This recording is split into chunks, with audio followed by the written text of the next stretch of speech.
Ceci est un livre audio autogénéré par Google. Collection Antilles. Cette collection rassemble les essais, études et travaux universitaires Petites Antilles concernant les grandes et petites Antilles. Déjà paru. Guillaume Sever, L'anti-impérialisme américain en Haïti 2022. Yvette Farraudiere, Histoire de l'école en Martinique. Nos maîtres d'école 2021. Dominique Rogers et Boris Le Sueur dire Habiter la ville antillo-guyanaise, 18e-21e siècle. Essai d'approche pluridisciplinaire, 2020. En hommage à Raoul, à la solide amitié qui nous lia durant 35 ans. À Sylvia, Angela et Oudi. À l'équipe des études guadeloupéennes, Léon, Émile, Alain, Michel. Cyril Servat dit Raoul, 1950 à 2001, une pensée au service de l'action, une action au service de la pensée. Georges Combé. Cyril Servat naît le 9 février 1950 au Gosier, d'un père charpentier et écrivain public et d'une mère agricultrice. Bernier d'une fratrie de 11 enfants, il hérite de son origine paysanne le sens du travail et de l'effort, la persévérance, l'humilité, le sens de la convivialité et de la solidarité. Après sa scolarité primaire, il entre en 6e au lycée Carnot de Pointe-à-Pitre. Nous sommes en 1962. L'année suivante, son père décède. À 16 ans, en 3e, le jeune Cyril est un élève attentif, appliqué dans ses études et extrêmement observateur. Il sera fortement marqué par la personnalité de son professeur de français-latin, M. Victor Cécile. Celui-ci suscitait l'admiration par son style, son éloquence et sa très grande maîtrise. Ces trois traits ont certainement pesé sur la vocation enseignante de Cyril Servat. Il entamera son second cycle du secondaire à la rentrée 1966 au lycée de Bainbridge, et ce sera alors le début d'un processus de prise de conscience. Prise de conscience de l'importance de la littérature. Prise de conscience de l'importance du langage écrit et oral. Prise de conscience du rôle des idées, et singulièrement de la philosophie. Prise de conscience politique suscitée par le choc du massacre de mai 1967. Cyril Servat, qui jusque-là était un adolescent discret et réservé, prend possession du langage. Il discute, questionne, interroge, débat. Au fur et à mesure, prend corps une vocation philosophique. Premier de sa classe de philosophie, c'est tout naturellement qu'il poursuit, ayant obtenu le bac en 1969, des études de philosophie à la faculté d'Aix-en-Provence. Après 2 années passées à Aix, il s'installe à Paris et s'inscrit en licence à la Sorbonne. Il y suit les cours de quelques figures prestigieuses de la philosophie contemporaine, entre autres ceux de Vladimir Jankélévitch.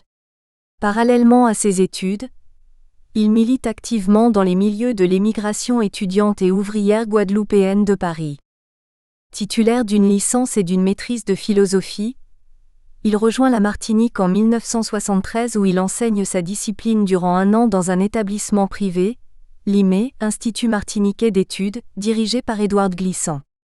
Au cours de cette période, il s'engage aux côtés des militants du groupe Septembre 70 qui mènent un travail de formation et d'alphabétisation des ouvriers agricoles dans la région du Lorrain.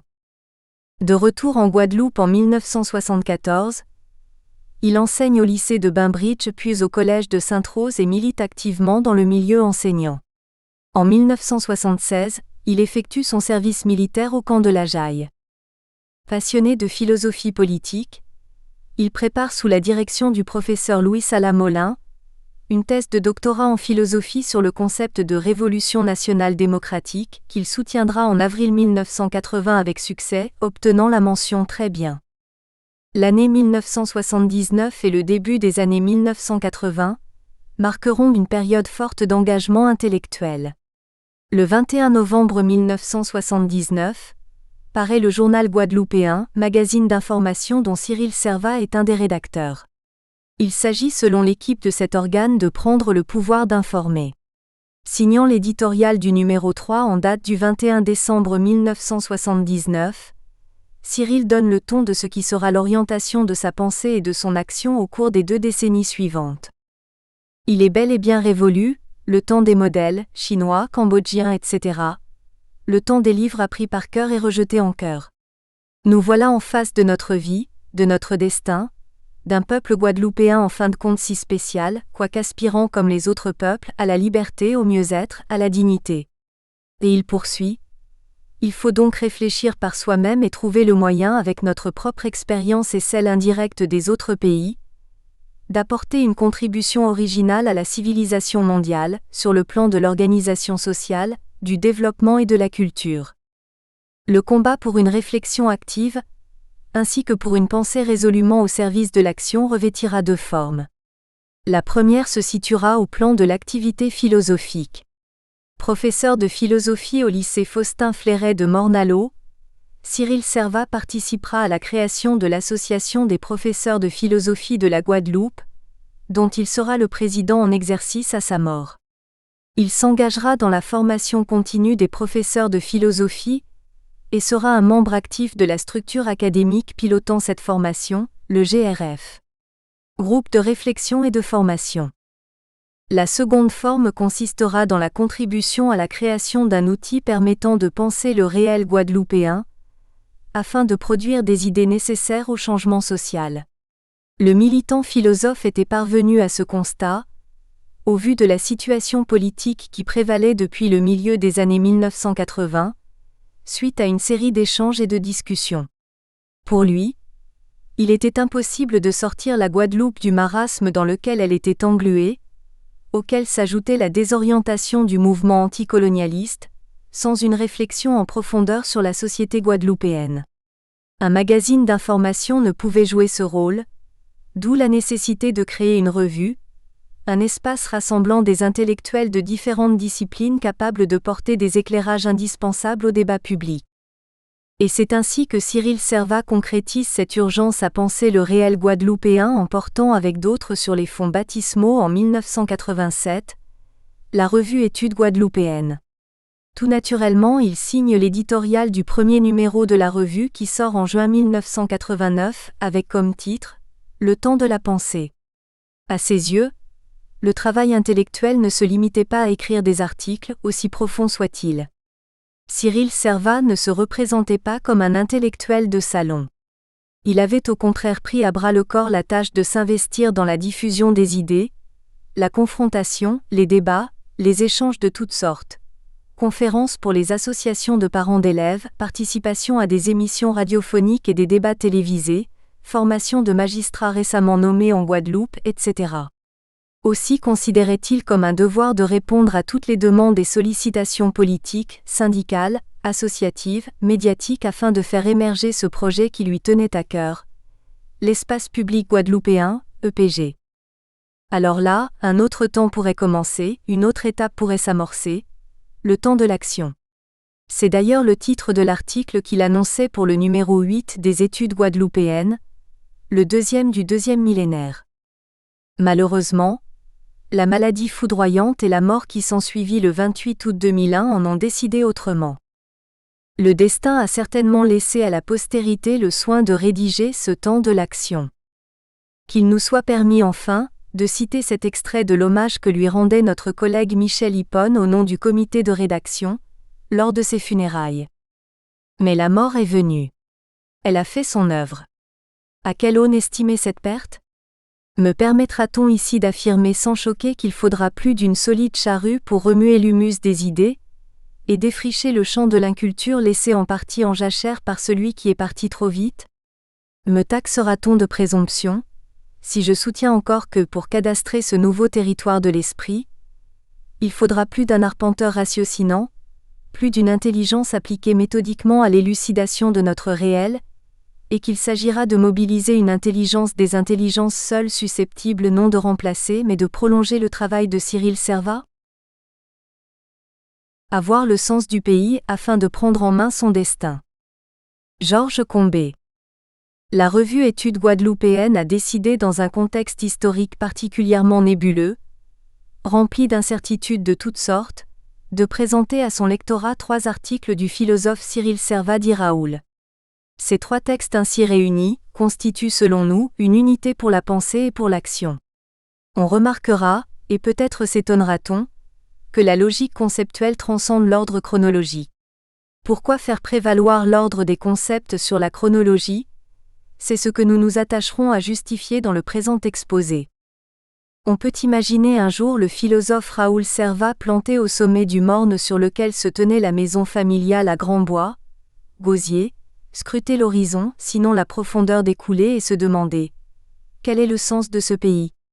Cette question convoque évidemment les deux définitions du terme « sens », celle d'une part de la direction ou de l'orientation, celle d'autre part de la signification, mais elle permet surtout d'éclairer avec acuité la matrice de la pensée de Servat, sinon son projet fondamental. Il faut aussi admettre que cette scène donne à voir tout simplement un Guadeloupéen face à son pays, sa terre, sa patrie. Le mot français provenant du latin patria signifiant la terre des ancêtres. Le destin d'une pensée naît souvent d'un rapport physique, charnel avec son territoire et ceux qui l'habitent. C'est un rapport d'abord d'imprégnation par les sens, voir le peuple profond du lever au coucher, sentir et partager ses émotions, ses désirs, ses espoirs à travers une expérience concrète. Et c'est certainement ce terreau, cette confrontation au réel, cette immersion dans le monde rural qui nourrit les premières interrogations du penseur. Comment vivons-nous dans cette société à laquelle j'appartiens? Puis-je me contenter d'être dans cette société comme si j'étais à l'intérieur d'un couloir où je ne fais que passer? Non, dit Servat.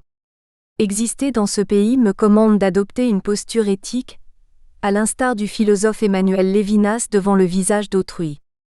De la même manière que le visage d'autrui me commande, dit Lévinas, mon rapport à mon pays me commande aussi. Je dois avoir le souci du pays, me sentir en état de responsabilité vis-à-vis de ses joies, ses peines, ses errements, ses convulsions. Non pas seulement y habiter, mais l'habiter. Avoir ce sens du pays, ce souci d'habiter son pays, c'est se demander d'abord où il va, quelle est sa destinée, ensuite que signifient tous ces phénomènes qui se donnent à voir souvent dans la plus grande confusion, une économie délabrée, un taux de chômage exorbitant, une politique déshonorante d'assistanat, des conflits sociaux à répétition, des violences de toutes sortes, le détachement du citoyen, des élus aux abonnés absents, etc.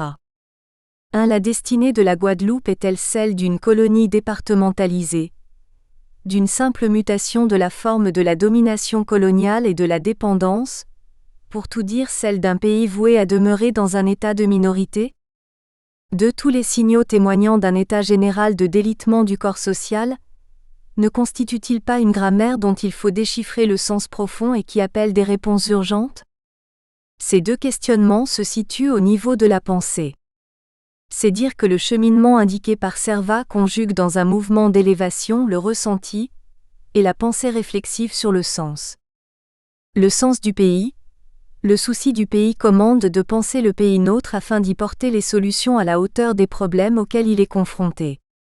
À la différence de ce que l'on a coutume d'entendre, des propositions de tel ou tel, relatives à tel domaine ou tel secteur, propositions qui, faut-il le reconnaître, demeurent souvent lettre morte ou quand elles sont appliquées ne font pas bouger les lignes d'un iota, Raoul Servat pose un axiome fondamental.